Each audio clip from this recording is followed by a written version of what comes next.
Welcome to Fashion Reverie Talks. I am Cicely Daniels. I am Tiana Ibrahimovic. Fashion Reverie takes you from the front lines of fashion to the front row.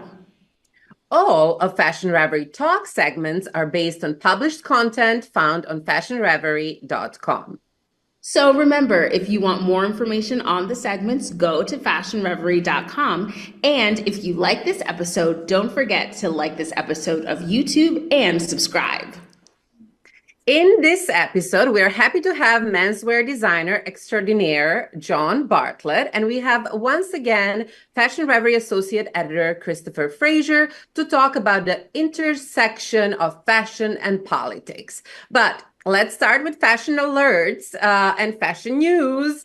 And all of our news segments are based on the fashion news alerts found on fashionreverie.com. So, Cicely, why don't you kick off the fashion news? Well, let us jump right in. I am going to start with the Victoria's Secret fashion show that took place in New York City on October 15th. Now, I feel like if you were anywhere, if you were like nearby New York, there was so much like buzz about this, so much advertisement, and Victoria's Secret really came back in a big way. There was a stunning comeback with a runway extravaganza, and this is the first one that has happened since 2019. So this is very exciting. There is new messaging, which is including diversity, inclusion.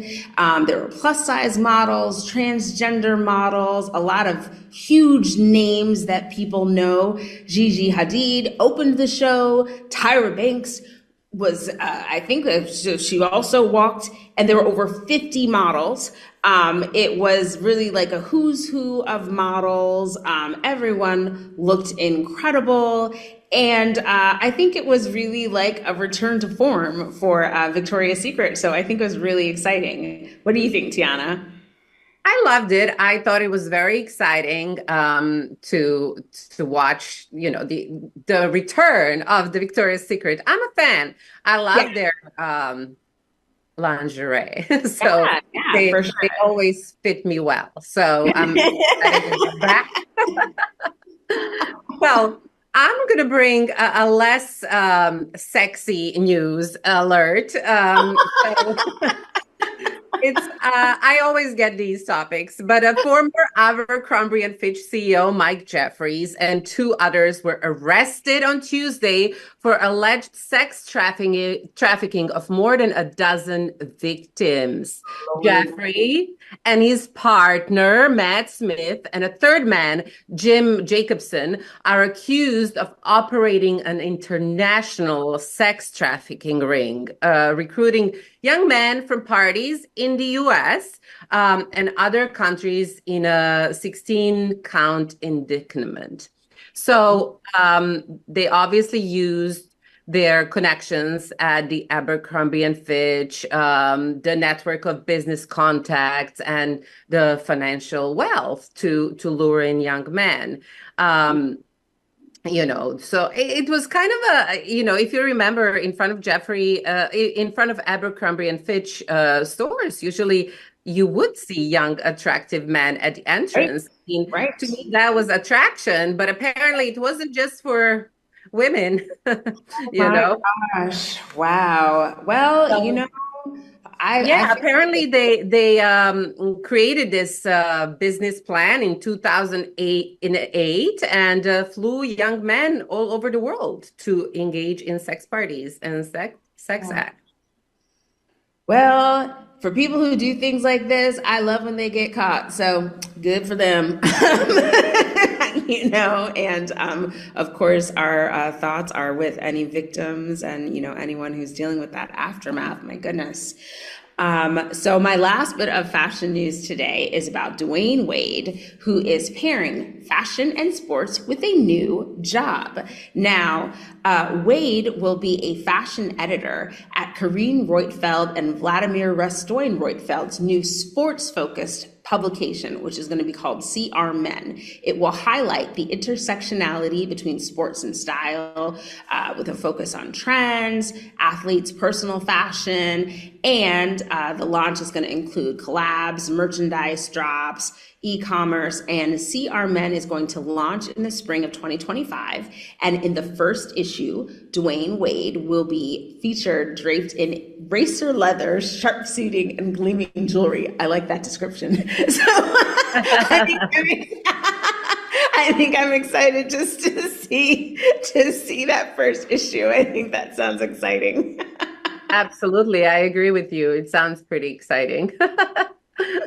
Well, viewers, that is it for this week for our fashion news alerts, but you know where to go, fashionreverie.com, if you want to keep up to date and know what's going on in the fashion news. So viewers, our next treat for Fashion Reverie Talks today is a special interview with fashion designer John Bartlett. John, welcome to Fashion Reverie Talks. Thank you so much. I'm happy to be here. Happy Saturday.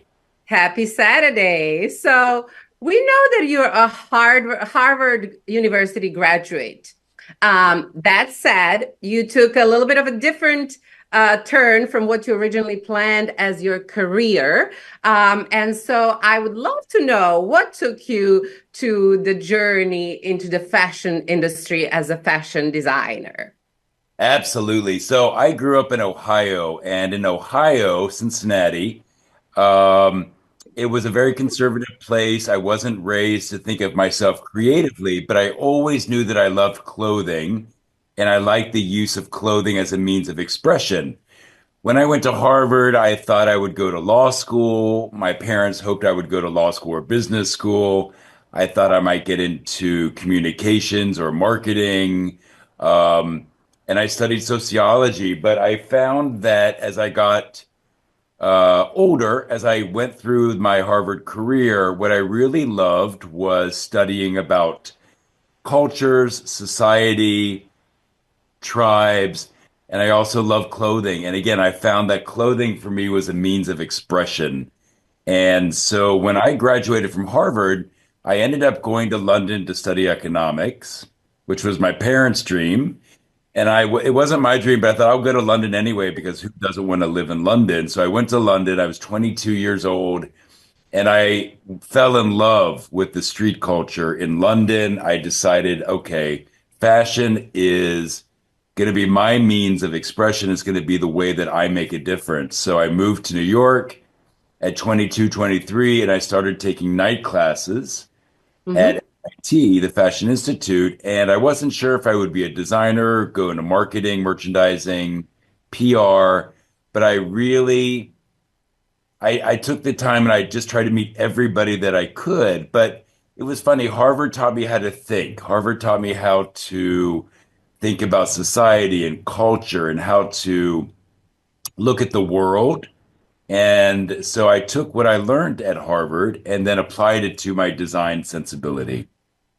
I mean, that's actually an excellent combination because a lot of fashion designers lack, other abilities related other than creativity, right? So I bet that must have helped you with launching your own brand as well in 1991. So after working with some esteemed designers, correct? How did you start your own line?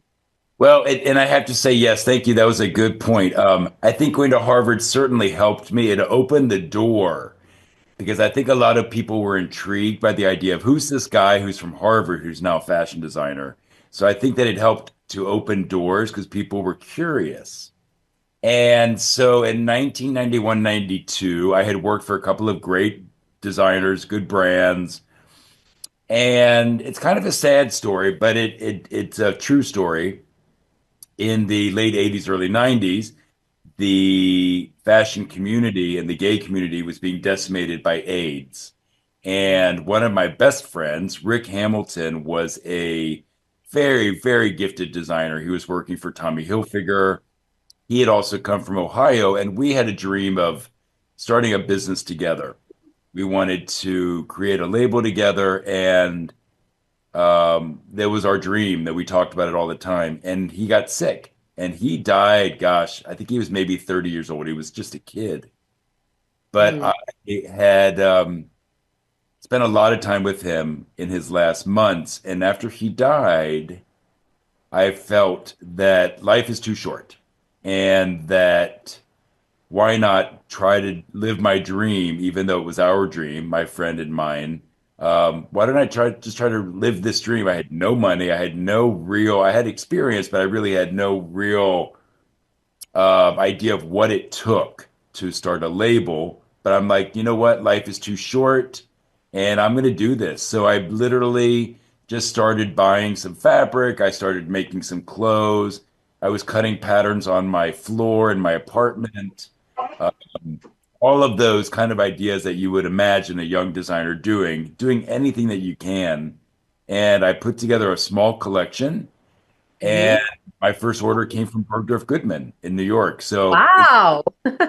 started, I remember that day so well. So it started off good. And I think again, there was not, I did menswear. There was not a lot of menswear design going on in New York. And in New York, menswear was always about Ralph Lauren or Brooks Brothers, very classic, traditional preppy. So I wanted to create something that was a little bit edgier and combined American with a more European sensibility.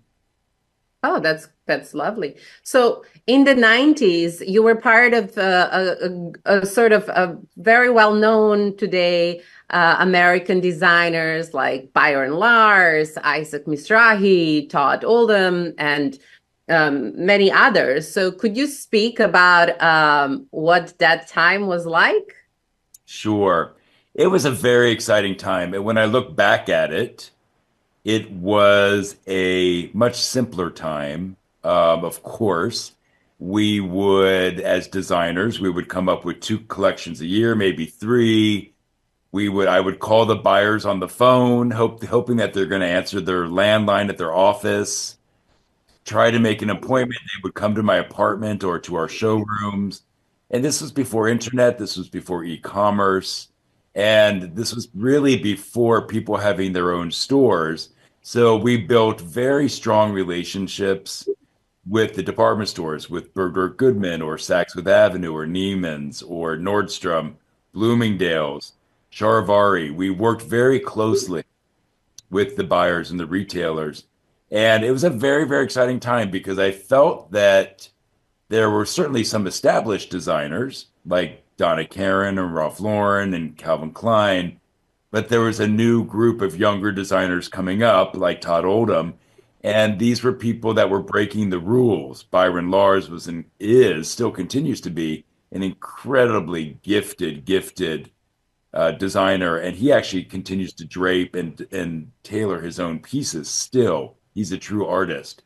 So it was a really fun time to get to know all of these young designers. Isaac was incredible.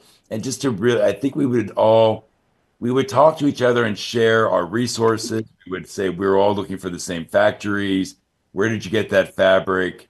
Can you give me in touch? Can you get me the name of that buyer? We really stuck together. That's amazing. Do you think that maybe today there is a little bit of a pivot of a positive change in the fashion industry? Mhm. I think that so right now I'm working alongside my design. I work for Parsons in New York City at the college at the School of Fashion. And what I get very excited about is meeting with the young people who were young, quite young, 18, 19, 20, 21, 22. And I love to see what their ideas are. And what I think about the industry that is very positive is that a lot of designers are approaching fashion through the lens of social justice. They're thinking about climate change, they're thinking about environments, they're thinking about indigenous design.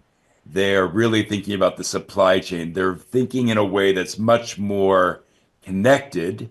Whereas before, in my generation, we just made clothes, hoping to sell some clothing. Now the designers and the industry really try to think about how is this going to be affecting the environment? What is the lifeline? What's the life cycle of this garment? Who is making my clothing? So I think there's a lot of positive, but I also do feel that the industry is we're it's a tough time because there are too many clothes. There Mhm. are too many designers. There are clothing um, ending up in the landfills in the southern hemisphere. There are a lot of workers that are not being paid a living wage. There's a lot of pollution, a lot of carbon damage. There's so many bad things that are going on that the fashion industry really has to start to take responsibility for.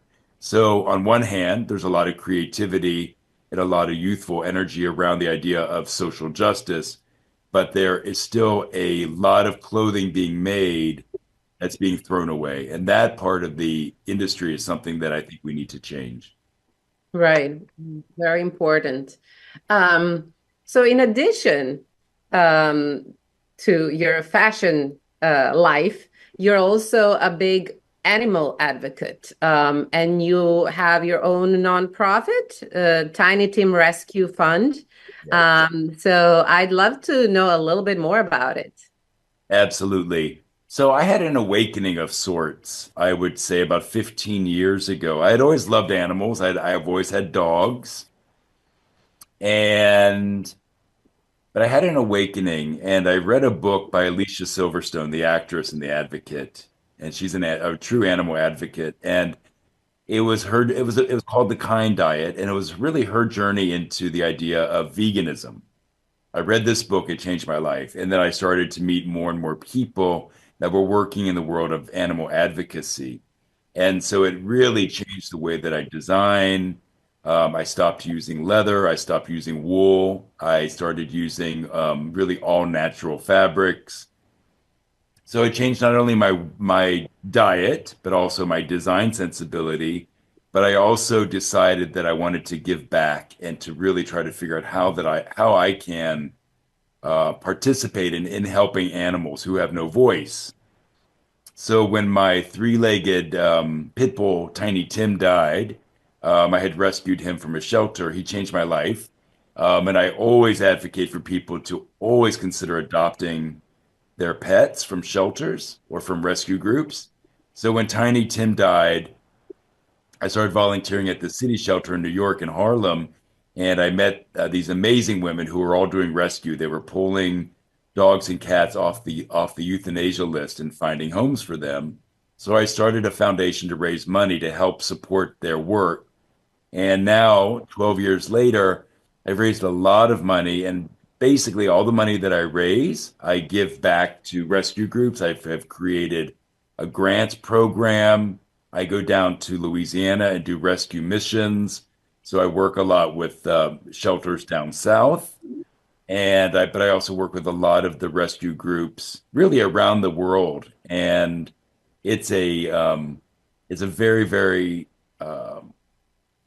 poignant experience to be able to see um, when you've networked or helped a dog or a cat and see them in their final home. To me, there's nothing like it. And I've had that experience lately where I met a dog, Electra, who was 12 years old, and she had been living outside chained to a doghouse by Oh, a person who was mentally ill. She was rescued, brought into a shelter, but a 12-year-old dog has no place to live in a shelter. And anyway, I ended up finding a home for her. So it's been a really wonderful part of my journey. wow, that's incredible. And you've had it for 12 years. You must Yeah. have done a lot. I mean, after all, they are our best friends. They are. Um, so what do you think is next for you? Are you more going to focus on your nonprofit or fashion or something else? I'm kind of doing both. I really like the idea that I'd like to create product. I love to design. I continue to design and create things. I like to create product that I can sell or raise money to that goes back to my rescue group. So I'm spending a lot of time with Parsons teaching. I'm working on my nonprofit, and then I'm just kind of planting a lot of seeds. I love talking to people, seeing what's next. And I think that's what's so exciting about the fashion industry is that it's always evolving, always changing. True.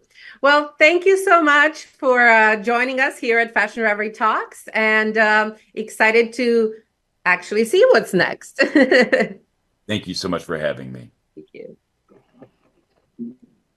Well, viewers, I am excited to once again get a chance to with one of my favorites, Fashion Reverie Associate Editor Kristopher Fraser, who is here to talk about the intersectionality of fashion and politics, which is very hot right now. Welcome back to the show, Chris. Hi, Cicely. How are you this fine, I fine Saturday? Oh my gosh, I am great. It is wonderful to see you.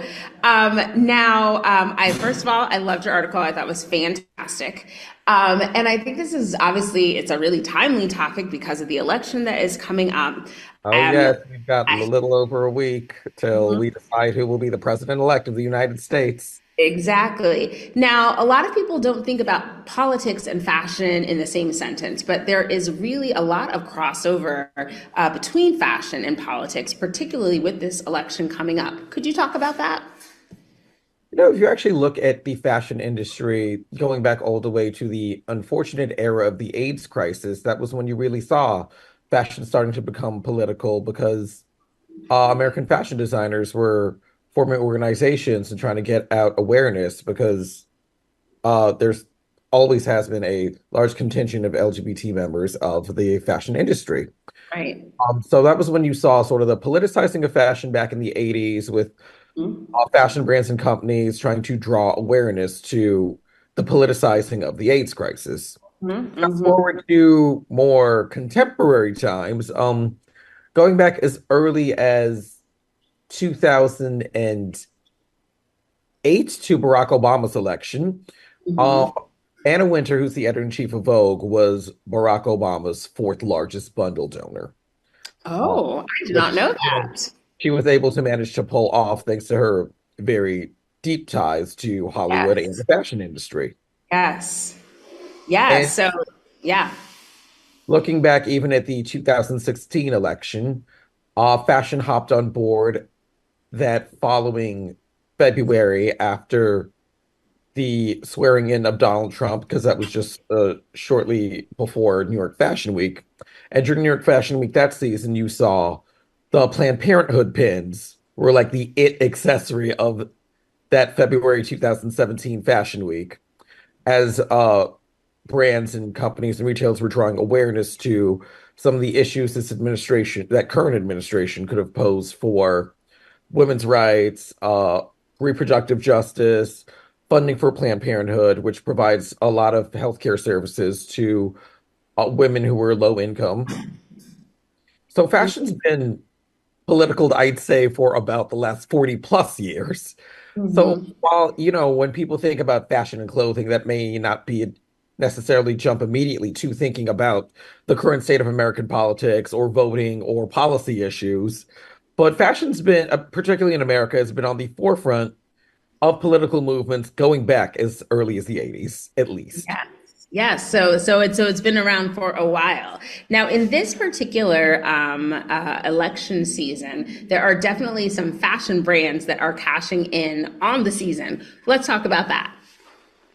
Yeah, Old Navy has a lot of voting merchandise right now. They have about I think two or three specific like get out the vote voting related style t-shirts encouraging people to vote. So a lot of brands are not necessarily wanting to make their particular political leanings clear or try to alienate customers who might be on one side of the aisle or the other.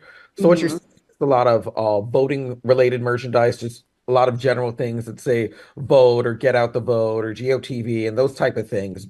Just encouraging everybody who has the ability to vote to engage in the democratic process, no matter what side of the aisle they stand on. Right, which I hope people are actually paying attention to. South Fifth Avenue, which is one of the biggest retailers in America, for several weeks during September, they had a giant vote window display at their famous New York flagship store. Yes. Marc Jacobs released a pink voting version of his very well-known and best-selling uh, tote bag, and that's already sold out on his website. So for anyone that was hoping to get their hands on it for voting day, Sorry, you missed the window. Oh my God, I missed Uh, the window. It's a cute bag too. I liked it. and it's actually more affordable than the standard tote because that was just because the voting was canvas, so we tried to make it affordable for general consumers. Oh gosh.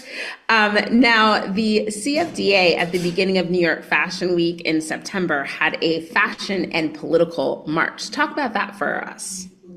Yes, it was a march encouraging voting. It was a nonpartisan march, actually, even though it was led by Anna Wintour, who's known to be a very staunch supporter of the last several Democratic candidates Hmm. that the U.S. has seen.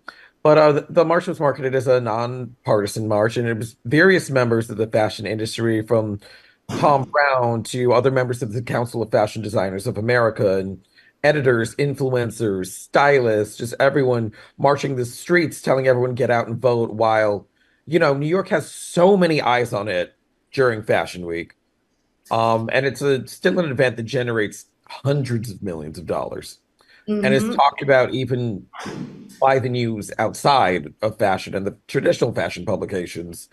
So this was a great way to raise awareness, and it was called Fashion or Future.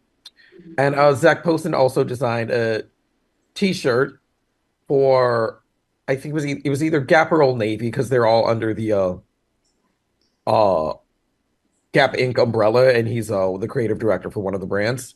That Hmm. also another voting merchandise style T-shirt that Yeah. was done in collaboration with Fashion or Future after the march.